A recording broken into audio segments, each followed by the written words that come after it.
Bismillahirrahmanirrahim. Assalamualaikum warahmatullahi wabarakatuh. Selamat siang teman-teman semuanya. Apa kabarnya hari ini? Semoga kita dalam keadaan sehat selalu ya. Amin.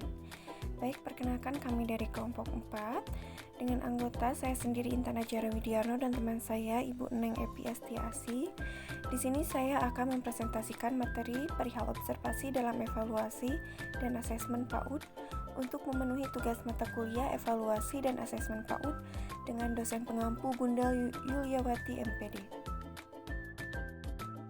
Adapun poin-poin yang akan kami bahas dalam presentasi kami pada kesempatan kali ini, yang pertama ada konsep dasar observasi, yang kedua ada kedudukan observasi dalam evaluasi dan asesmen PAUD, yang ketiga ada isu dan keterbatasan observasi dalam evaluasi dan asesmen PAUD, dan yang keempat yaitu proses pengembangan observasi dalam evaluasi dan asesmen PAUD. Baik, kita akan membahas poin 1 yaitu observasi dalam evaluasi dan asesmen PAUD. Observasi yang dilaksanakan dalam evaluasi dan asesmen PAUD dilaksanakan dengan tujuan untuk memperoleh data yang valid dalam pelaksanaan penilaian terhadap pertumbuhan dan juga perkembangan AUD. Hal ini dilakukan guna memperoleh data akurat untuk merancang dan merencanakan kegiatan dan pembelajaran yang akan datang. Selanjutnya yaitu ada konsep dasar observasi. Observasi ini merupakan proses pemerolehan data dari tangan pertama dengan cara melakukan pengamatan orang serta lokasi dilakukannya penelitian.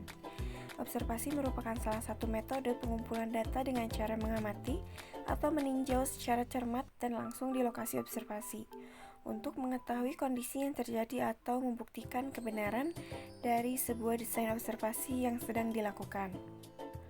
Kegiatan observasi dilakukan untuk memproses objek dengan maksud untuk merasakan dan kemudian memahami pengetahuan dari sebuah fenomena berdasarkan pengetahuan dan ide-ide yang sudah diketahui sebelumnya, untuk mendapatkan informasi yang diperlukan dan melanjutkan ke proses investigasi.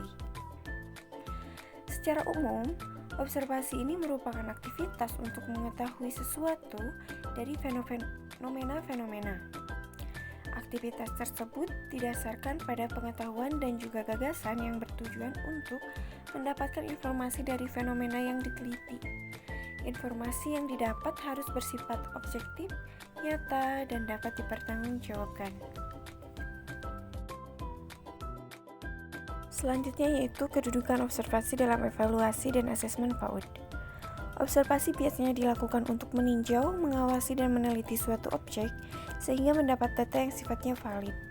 Berdasarkan pengetahuan dan penemuan dari pengamatan yang dilakukan, informasi yang didapatkan dari hasil observasi tersebut kemudian akan sangat berguna untuk observasi lanjutan. Biasanya, hasil atau informasi yang didapat dari observasi ini merupakan fakta yang bersifat objektif dan bisa dipertanggungjawabkan. Sehingga, saat melakukan observasi, seseorang tidak bisa hanya mengambil kesimpulan dengan membubuhkan opini, karena opini setiap orang berbeda dan tidak selalu berdasarkan fakta atau objek yang diteliti.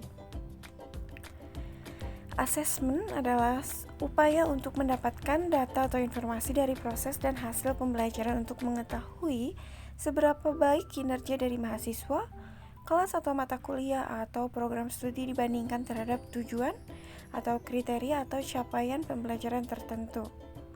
Setelah diperoleh hasil asesmen, maka dilakukan proses penilaian. Evaluasi atau evaluation adalah proses pemberian status atau keputusan atau klasifikasi terhadap suatu hasil asesmen dan penilaian. Asesmen dapat dilakukan dengan berbagai teknik asesmen, antara lain yaitu ujian dan juga penugasan. Nah, berikutnya, dilakukan penilaian dengan bantuan instrumen penilaian tertentu, dapat berupa kunci jawaban, daftar periksa atau checklist, pedoman penilaian atau rubrik. Observasi ini merupakan metode langsung terhadap tingkah laku sampling di dalam situasi sosial. Dengan demikian merupakan bantuan yang vital sebagai suatu alat evaluasi. Nah, dalam rangka evaluasi hasil belajar, observasi digunakan sebagai teknik evaluasi untuk menilai kegiatan-kegiatan belajar yang bersifat keterampilan. Dalam observasi ini, guru menggunakan belangko daftar isian yang di dalamnya telah tercantum aspek-aspek kegiatan dan keterampilan itu yang harus dinilai dan kolom-kolom tempat membubuhkan cek atau skor menurut standar yang telah ditentukan. Baik, untuk selanjutnya, keterbatasan observasi dalam evaluasi dan asesmen PAUD. Observasi memiliki keterbatasan-keterbatasan yang dapat mempengaruhi hasil dalam evaluasi dan asesmen. Pengamat membutuhkan waktu untuk menunggu tindakan tertentu. Terdapat beberapa data yang tidak bisa dilakukan dengan observasi, misalnya rahasia pribadi seseorang. Keterbatasan tersebut yaitu yang pertama, diperlukan waktu yang lama untuk memperoleh hasil observasi langsung terhadap suatu kejadian. Yang kedua, observasi terhadap suatu fenomena yang memiliki rentang waktu lama tidak dapat dilakukan secara langsung. Yang ketiga, kegiatan yang datanya tidak mungkin diperoleh melalui observasi, misalnya rahasia pribadi seseorang. Yang keempat, jika objek observasi menyadari dirinya sedang diamati, dia cenderung untuk berkelakuan sesuai dengan yang diharapkan si pengamat. Yang kelima, hasil observasi sangat bergantung pada hasil yang dicapai dalam tingkat penilaian. Yang keenam, observasi ini mempunyai keterbatasan pada proses pengumpulan data. Aktivitas yang padat dari peserta didik dapat mempengaruhi konsentrasi dalam menjawab pertanyaan atau pengamatan selama observasi berlangsung. Untuk meminimalisir keterbatasan ini, peneliti melakukan observasi selama proses kegiatan di lingkungan sekolah. Yang ketujuh, kerangka konsep yang digunakan dalam melaksanakan observasi hanya menghubungkan variabel-variabel yang diperkirakan memiliki hubungan dengan hasil yang diperoleh peserta didik.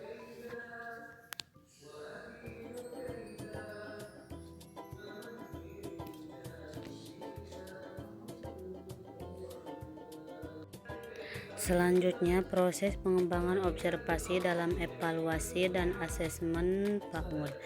Observasi pada pendidikan anak usia dini merupakan kegiatan yang dilakukan guru dalam mengamati anak didik guna memperoleh informasi mengenai berbagai aspek perkembangannya dan kemajuan dari pembelajaran yang telah dilakukan dengan tujuan untuk mengambil keputusan sesuai kebutuhan masing-masing. Observasi anak usia dini membutuhkan pengamatan penuh dari pengamat. Melalui observasi, guru akan dapat mengenali dan memahami anak sebagai individu yang unik, tidak hanya sebagai bagian dari sebuah kelompok.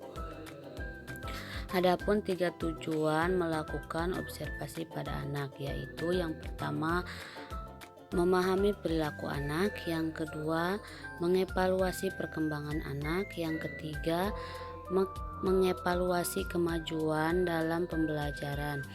Menurut Penny menyatakan bahwa observasi merupakan jendela yang membuat kita dapat melihat ke dalam dunia anak. Begitu banyak hal yang dapat ditangkap dan dipahami guru pendidikan anak usia dini melalui kegiatan observasi yang dilakukan pada anak sehari-hari.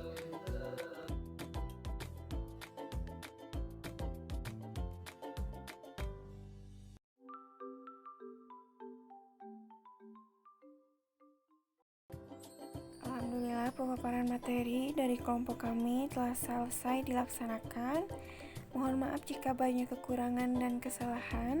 Silakan teman-teman jika ada yang ingin ditanyakan. Terima kasih. Wassalamualaikum warahmatullahi wabarakatuh.